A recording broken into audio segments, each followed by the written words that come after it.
నేను నిందితులని మీ పార్టీలో జాయిన్ చేసుకోవడానికి ఎందుకు జాయిన్ చేసుకున్నారు, ఇది కరెక్టా కాదా అని అడిగితే దాడి చేస్తారా? లీగల్గా దాడి చేస్తారా? ఏం సార్ నా మీద ఏంటి ఇంకోసారి ఇలా చేస్తే పరిణామాలు తీవ్రంగా ఉంటాయి, బెదిరిస్తున్నారా ఏంటి? ఇంతకుముందు పవన్ కళ్యాణ్ గారు అన్నాడు, బెదిరిస్తున్నారా నా కొడకల్లారా, గొంతు మీద కాలేసి తొక్కుతా ఒక్కనే వస్తానని పవన్ కళ్యాణ్ గారు. నేను అంత మాట అనలేను, ఎందుకంటే నేను సినిమా యాక్టర్ని కాదు కాబట్టి. బట్ నేను ఒక మాట అయితే చెప్తా, నేను మాట్లాడేదానికి మీరు ఎదురుదాడి చేయకుండా సమాధానం చెప్పండి. మీది ఒక పార్టీ 100% స్ట్రైక్ రేట్ ఉన్న పార్టీ. పాప 2011లో పార్టీ పెట్టి 2014 వరకు పోటీ చేయకుండా ఒక పార్టీకి మద్దతు ఇచ్చి 2019లో 5 పార్టీలతో కలిసి పోటీ చేసి 2024లో ఎమ్మెల్యే అయినటువంటి స్ట్రైక్ రేట్ మీది. నాది అంత స్ట్రైక్ రేట్ లేదు సార్. నేను 2022లో పార్టీ పెట్టాను, 2024లో కంటెస్ట్ చేశాను, నాతో పాటుగా ఇంకొక 111 మందిని కంటెస్ట్ చేయించాను. ఒక చిన్న పార్టీ పెట్టుకొని అడుగులో అడుగేసుకుంటూ 100, 200, 300 ఓట్లు తెచ్చుకున్న ప్రయత్నం చేస్తున్నాను సార్. నేను అంతేగాని నేను పార్టీ పెట్టి మద్దతు ఇవ్వకుండా టెంట్ హౌస్ సామాన్ లాగా ఇంకొకటికి వెళ్ళి మద్దతు ఇవ్వలే. 2011లో పార్టీ పెట్టి 2014లో ఒకటికి మద్దతు ఇచ్చి 2014 నుంచి 2019 వరకు 23 పార్టీలతోటి మద్దతు పెట్టుకుని 2019లో 4% ఓటు తెచ్చుకొని 2 చోట్ల ఓడిపోయి 2024లో ఎమ్మెల్యే అయ్యి ఉప ముఖ్యమంత్రి అయినావు. మరి మీ అంత స్ట్రైక్ రేట్ మాకు ఉండొద్దా? శివశంకర్ గారు అనటం ఎందుకు, అనిపించుకోవటం ఎందుకు చెప్పండి. మీరు విఘ్నులు, చదువుకున్న వాళ్ళు, మంచి ఉద్యోగం చేసి వచ్చారు. నేను కూడా కాస్త కూస్తో మీ అంత గొప్ప ఉద్యోగం చెప్పను, ఎంతో చిన్న చేతగా ఉద్యోగం చేశాను. ఆ పక్కన కూర్చున్న వాళ్ళు మరి ఏం చదువుకున్నారో నాకు తెలియదు. మన ఇద్దరం కలిసి కొన్ని 100 డిబేట్లో పాల్గొన్న ప్రభుత్వం మీద పోరాటం చేశాం. కాస్త విఘ్నతతోటి మాట్లాడాం. వ్యక్తిగతమైన దోషణలు చేస్తే నాకు రాదా వ్యక్తిగతమైన దోషణలు చేయటం? నీకంటే మీ నాయకుడి కంటే 1000 రెట్లు అద్భుతంగా అనర్గళంగా విమర్శలు చేయగలుగుతా. ఏం పీకలేరు మీరు, అది కూడా చెప్తున్నా, ఏమీ పీకలేరు. జనసేన పార్టీ భయపెడితే భయపడేవాడు ఎవరు లేడు ఇక్కడ. నేను మళ్ళీ ఛాలెంజ్ చేస్తున్నా, ఏం చేసుకుంటారో చేసుకోండి. తిక్కరగిందనుకోండి మీ జనసేన పార్టీ కార్యాలయానికి వచ్చేస్తాను డైరెక్ట్గా. భయపెట్టాలని చూడమాకండి, భయపడేవాడు ఎవ్వరు లేడు. నేను మళ్ళీ చెప్తున్నా, నేను అధికారికంగా ఆధారాలతోటి మాట్లాడుతున్నా. మీరు దీనికి సమాధానం చెప్పండి. ఇతను ఎందుకు జాయిన్ చేసుకున్నారు మీ పార్టీలో? ఎందుకు నాదెండ్ల మనోహర్ గొడవ చేసి అతన్ని కలిసి అతన్ని పార్టీలోకి ఆహ్వానించి పార్టీలో జాయిన్ చేసుకున్నాడు? సమాధానం చెప్పండి దీనికి. ఆ కుటుంబానికి న్యాయం చేయండి. సరే సార్ నేను ఎదవనే, ఓకే, ఆ కుటుంబానికి న్యాయం చేయండి. అటు దోషులను ఎవరన్నా పట్టుకోండి. ఆ కుటుంబంలో అమ్మ ఇదిగో పలానా వాళ్ళు, మీరేమో ఉప ముఖ్యమంత్రి కదా, ఎస్పీతో మాట్లాడండి. ఆ దోషులను పట్టుకోండి. అమ్మ ఇదిగో ఇతను దోషి, మీ అబ్బాయిని చంపింది ఇతనే అని చెప్పి ఆ తల్లికి చూపించండి. ఆ రోజు నుంచి జనసేన పార్టీ గురించి, ఈ కేసు గురించి నేను ఒక్క మాట మాట్లాడితే మీరు ఏం మాట్లాడినా నేను యాక్సెప్ట్ చేస్తాను. మీరు ఈ కేసులో న్యాయం చేసేంత వరకు నేను మాట్లాడుతూనే ఉంటా, మాట్లాడుతా. ఎందుకు అంటే చేయగలిగిన స్థానంలో ఉంది మీరే కాబట్టి. ఇప్పుడు నేను జగన్మోహన్ రెడ్డి గారిని అనలేనే, సీదిరి అప్పలరాజుని అనలేనే. ఆ రోజు వాళ్ళు అధికారంలో ఉన్నారు కాబట్టి మీరు మాట్లాడారు, బాగానే ఉంది. మరి నేను ఇప్పుడు మీరు అధికారంలో ఉన్నారు, ఉప ముఖ్యమంత్రిగా చంద్రబాబు నాయుడు గారు ఉన్నారు, అనధికారిక ముఖ్యమంత్రిగా నారా లోకేష్ గారు ఉన్నారు. వీళ్ళందరికీ న్యాయం చేస్తారని నారా లోకేష్ మత్స్యకారు కుటుంబానికి, కొన్ని లక్షల మందిగా ఉన్నటువంటి నిరుపేద కుటుంబాలు అవన్నీ పాపం చేపలు పట్టుకుని ఏదో చిన్న బతుకుతే మీ అంత తెలివితేటలు వాళ్ళకి లేవు సార్. వాళ్ళు న్యాయం పరంగా న్యాయం కోసం పోరాడుతున్నారు. ఆ తల్లి పొద్దున్న తింటే మధ్యాహ్నానికి కూడా ఉంటాయో లేవో పరిస్థితులు ఆ కుటుంబం. ఇంత అలాంటి పరిస్థితుల్లో ఒక పవన్ కళ్యాణ్ గారు వచ్చారు, ఒక నాదెండ్ల మనోహర్ గారు వచ్చారు, ఒక నారా లోకేష్ గారు వచ్చారు, ఒక గౌతి శిరీష గారు వచ్చారు, ఒక శివశంకర్ గారు వచ్చారు, బొలిశెట్టి సత్య గారు వచ్చారు. ఇంతమంది ప్రముఖమైన నాయకులు వచ్చారని ఎంత ఆనందపడి ఉంటారు వాళ్ళు. ఆహా మాకు న్యాయం దొరుకుతుంది, మా అబ్బాయిని చంపిన వాళ్ళు ఎవరో తెలుసుకుంటారని ఎంత ఆనందపడి ఉంటారు. వాళ్ళందరి నమ్మకాన్ని 100 కోట్లకు తాకట్టు పెట్టేసేసి ఈ అక్యూజ్డ్ని మీ దాంట్లో జాయిన్ చేసేసుకొని మీ ఇష్టం వచ్చినట్టు పార్టీ ఫండ్ తీసేసుకొని కేసును క్లోజ్ చేస్తారా సార్? అదేమనంటే ఈ కేసును మొదటి నుంచి నడిపించింది మేమే, నడిపించారు. Yes, I appreciate you and I appreciate your party and I'm welcoming every effort that your party made to resolve the Nagesh murder case. But you continue the same fight. Why you stopped all of a sudden 2024? What prevent your party to addressing the issue. What's prevent? Why you people are not even talking about the case from 2024 and for the last 16 months nunchi? Why you people are not addressed the issue? This is the need of the hour to address the issue, because పోలీసులు మీరు అధికారంలోకి వచ్చిన తర్వాత అసలు అక్కడ మర్డరే జరగలేదు, అసలు అక్కడ శవమే లేదు, అసలు ఇదంతా మిస్టేక్ ఆఫ్ ఫ్యాక్ట్ అని కేసు క్లోజ్ చేస్తే ఎక్కడికి వెళ్తారు బాధితులు? చెప్పండి సార్. శివశంకర్ గారు, మీరు చదువుకున్న వాళ్ళు, నేను మళ్ళీ మిమ్మల్ని అడుగుతున్నా, మీరు చెప్పండి. మీ అధినాయకుడి కంటే అర్థం కాదు. ప్రొటెస్ట్ రిపోర్ట్ అంటే ఏం తెలీదు, అది అంటే ఏం తెలీదు, ఎఫ్ఐఆర్ పాప ఆయనకున్న స్థాయి, ఆయనకున్న బిజీలో ఆయన ఆ చెగో వేరే వ్యవహారాల్లో ఆయన కొంచెం వ్యవహారం ఉంటుంది కదా, ఆయనకు కాదు, అర్థం కాదు. మీకేమైంది సార్? మీరు చదువుకున్న వాళ్ళేగా. పోలీసులు ఈ కేసుని ఎందుకు క్లోజ్ చేశారు? అక్కడ మిస్టేక్ ఆఫ్ ఫ్యాక్ట్ని ఒక మర్డర్ కేసుని క్లోజ్ చేయొచ్చా? సార్? పోనీ నిందితులు ఎవరో దొరకలేదని చెప్పండి, నో ప్రాబ్లం. నిందితులు దొరకలేదు, ఎవిడెన్స్ దొరకలేదు, ఎవిడెన్స్ లేదు కాబట్టి lack of evidence, case will be close. Where is the question of mistake of fact? Is the fact is that a bloody person was died. Is the fact. Where is the mistake of fact? At 19 years old, a poor guy was being killed by the college management. This is a fact. And you, your party, your president has acknowledged this said fact. కాదు అని మేమంటే ఎదవలం. మాకు 471 ఓట్లు వచ్చినాయి. మేము అన్ని చోట్ల ఓడిపోయిన వాళ్ళు.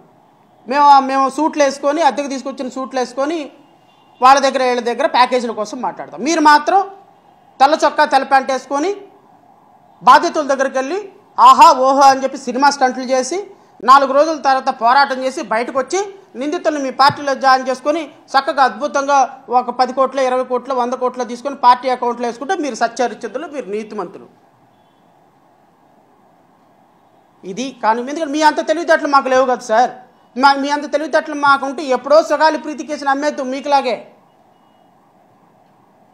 సుగాలి ప్రీతి కేసుని ఎందుకు మధ్యలో వకాలత్తు విడిచిపెట్టావా? మీలాంటి యదవులందరూ వెళ్ళి ఆమె దగ్గరికి వెళ్ళి జడా శ్రావణ్ కుమార్ అమ్ముడు పోయినాడు అని చెప్పి మీలాంటి యదవులు ఆ కేసును కొనుక్కోవటం కోసం స్టంట్లు, సినిమా స్టంట్లు, ఇప్పుడు ఈ నగేష్ కేసుని ఎట్లా అయితే కొనుక్కున్నారో సుగాలి ప్రీతి కేసులోంచి నన్ను పక్కకు తప్పించడానికి మీరు ఆడినటువంటి మచిలీపట్నంలో ఒక లాయర్ ఉంటాడు, ఆ యదవ వీళ్ళందరూ వాడినటువంటి డ్రామా వెళ్ళి ఆ తల్లిదండ్రుల దగ్గరికి వెళ్ళి పవన్ కళ్యాణ్ గారి కేసు అడ్రస్ చేయాలనుకుంటున్నారు.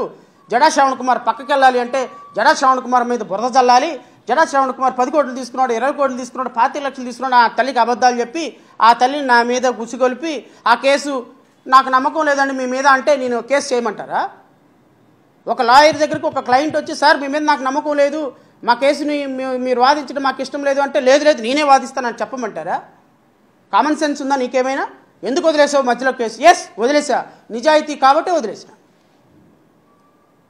తల్లికి నమ్మకం లేదు కాబట్టి అమ్మ తీసుకెళ్ళి నీ ఇష్టం వచ్చిన లాయర్ దగ్గర చేయించుకో, పవన్ కళ్యాణ్ గారు నీకు న్యాయం చేస్తాను అంటున్నాడు కదా, న్యాయం చేయించుకోమని ఆ రోజు 2021లో కేసు వదిలేసిన. నేను వదిలేసిన కేసుని మీరు తీసుకొని పెద్ద పొడిచేశారు. 25 సంవత్సరాల వరకు ఏం పొడిచారా మీరు?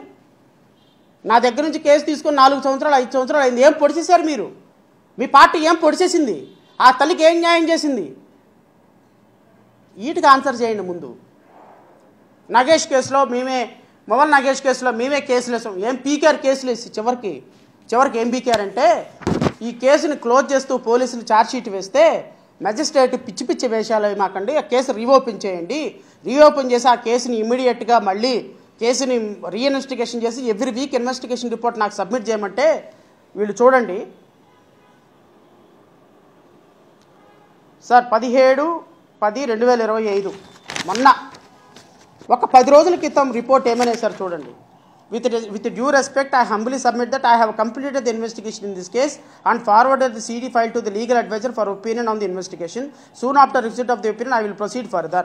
ఇప్పుడు కూడా రీఓపెన్ చేసి ఇన్వెస్టిగేషన్ చేయమన్న ఆర్డర్ మీద కూడా మళ్ళీ పాత ఛార్జ్షీటే కేసు మిస్టేక్ ఆఫ్ ఫ్యాక్ట్ కింద తీసేసి కాపీ పేస్ట్ చేసేసి క్లోజ్ చేసి మళ్ళీ కోర్టులో పడిచారు. ఇప్పుడు మీరు ఏం చేస్తారో నేను చూస్తా. శివశంకర్ గారు, జనసేన పార్టీ గురించి మాట్లాడేటువంటి అధికార ప్రతినిధులు పవన్ కళ్యాణ్ గారు, నారా లోకేష్ గారు, నాదెండ్ల మనోహర్ గారు ఈ కేసు పోలీస్ రిపోర్ట్లు ఛార్జ్షీట్ రిఫర్ చేశారు కాబట్టి మళ్ళీ కేసు రీఇన్వెస్టిగేషన్ చేసినా రిఫర్ చేశారు కాబట్టి మీరు ఏమి పొడుస్తారో నేను చూస్తాను. ఎందుకంటే నెక్స్ట్ వీక్ ఈ కుటుంబాన్ని కలవటానికి నేను వెళ్తున్నా. ఆ కుటుంబాన్ని కలుస్తా. ఈ కేసులో సిబిఐ విచారణ కోరుతూ హైకోర్టులో పిటిషన్ దాఖలు చేస్తా. ఎందుకు అంటే ఈ కేసులో డిప్యూటీ సీఎం చీఫ్ మినిస్టర్గా పవన్ కళ్యాణ్ ఉన్నంత వరకు, జనసేన పార్టీలో ఈ నిందితులు ఉన్నంత వరకు ఈ కేసులో న్యాయం జరగదు ఈ పోలీసులతోటి. This my firm feeling, my firm opinion. This case should be investigated by the central bureau of investigation at any cost. Because police constantly mistake of fact అంటే ఏం చేస్తారు మరి పవన్ కళ్యాణ్ గారు చెప్పిన తర్వాత? లేదా వాలంటీర్గా మీరే సిబిఐకి కేసుని ఇన్వెస్టిగేషన్ చేయమని అప్పచెప్పండి. మువ్వల నగేష్ కేసులో the fact should known to his mother who killed Muvvala Nagesh and the fact should known to even public. అవి వదిలేసి నా మీద పడితే ఉపయోగం ఏంటుంది సార్? మళ్ళీ దీని మీద మీరు ప్రెస్ మీట్ పెడితే మళ్ళీ నేను ప్రెస్ మీట్ పెడతా. మీరు ఎంత దూరం వెళ్తే నేను అంత దూరం వెళ్తా. Better stop here. కుటుంబానికి న్యాయం చేయండి. నా మీద ఉపయోగం ఏముంది? నేను చేసుకునేది నేను ఓ పొలిటికల్ పార్టీగా నేను చేస్తా, ఓ పొలిటికల్ పార్టీగా నేను వెళ్తా. వాళ్ళకి నాకు తగిన న్యాయం ఏదో నేను చేస్తా. ఎందుకంటే మాకు తెలిసింది న్యాయం చేయటమే, అమ్ముడుపోవటం మాకు తెలియదు. సో కాబట్టి విఘ్నులైనటువంటి కార్పొరేషన్ చైర్మన్లు, మన ముగ్గురు మాట్లాడినటువంటి చైర్మన్లకి, జనసేన వారికి, తెలుగుదేశం వారికి, నాలాంటి వాళ్ళని ట్రోల్ చేసి పెద్దవాడిని చేయటం తప్ప ఏం ఉపయోగం ఉండదు మీకు. సో కాబట్టి దయచేసి మువ్వల నగేష్కి, సుగాలి ప్రీతికి న్యాయం చేయండి. వాళ్ళు ఏం కోట్లు అడగటం లేదు, న్యాయం అడుగుతున్నారు. న్యాయం చేస్తాను అని ఆ రెండు కేసుల్ని హద్దుకొని తల్లిదండ్రులను ముద్దులు పెట్టుకొని సినిమా స్టంట్లు చేసిన పవన్ కళ్యాణ్ గారు దానికి పేటెంట్ రైట్స్ తీస్తున్నారు కాబట్టి వారినే అడుగుతున్నారు వాళ్ళు చేయమని. చేయండి, మంచి చేయండి. ప్రజలు మీకు మంచి అధికారం ఇచ్చారు.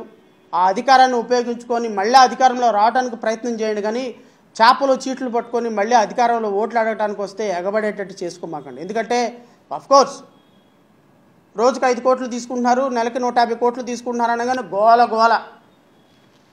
మరి ప్యాకేజ్ తీసుకుంటున్నారు అని నా మీద అభియోగాలు చేసినప్పుడు మరి దానికేమీ మీ దగ్గర ఆధారం ఉందో నాకు అర్థం కావటంలా. సో కాబట్టి నా మీద అనవసరంగా పోరాటం, ఆరాటం, ఉబలాటం పడే కంటే ఈ కాన్సన్ట్రేషన్ ఏదో పరిపాలన మీద, కాస్త ప్రజల మీద, బాధితుల మీద పెడితే బాగుంటుందనేది నేను వారికి ఒక ఉచిత సలహా ఇస్తూ, ఫైనల్గా విజయ్ కుమార్, మీరు చర్చకు రమ్మని ఎవరో ఇచ్చారు. జనసేన పార్టీ కార్యాలయంలో చర్చ ఏర్పాటు చేస్తే ఇక్కడికి ఎందుకు? అక్కడికి నేనే వస్తా. మీరు టైం చెప్పి డేట్ చెప్తే నేను వస్తాను, చర్చలో పాల్గొందాం. ఎవరో వద్దు, మీ పార్టీ తరపు నుంచి ఎవరో ఒకళ్ళ అధికార ప్రతినిధి రండి, నేను వస్తాను చర్చకి. మీరే డిసైడ్ చేసుకుంటే ఎవరో, మా తరపు నుంచి నేనే వస్తాను. చర్చించుకుందాం, ప్రజాస్వామ్యబద్ధంగా చర్చించుకుందాం. ఎందుకు వ్యక్తిగతమైన దోషణలు ఎందుకు? డాక్యుమెంట్లతో మాట్లాడదాం. నా దగ్గర డాక్యుమెంట్లు ఉన్నాయి, మీ దగ్గర డాక్యుమెంట్లు దండి, డాక్యుమెంట్లతో మాట్లాడదాం, లైవ్ పెడదాం, ప్రజలు చూస్తారు. సో కాబట్టి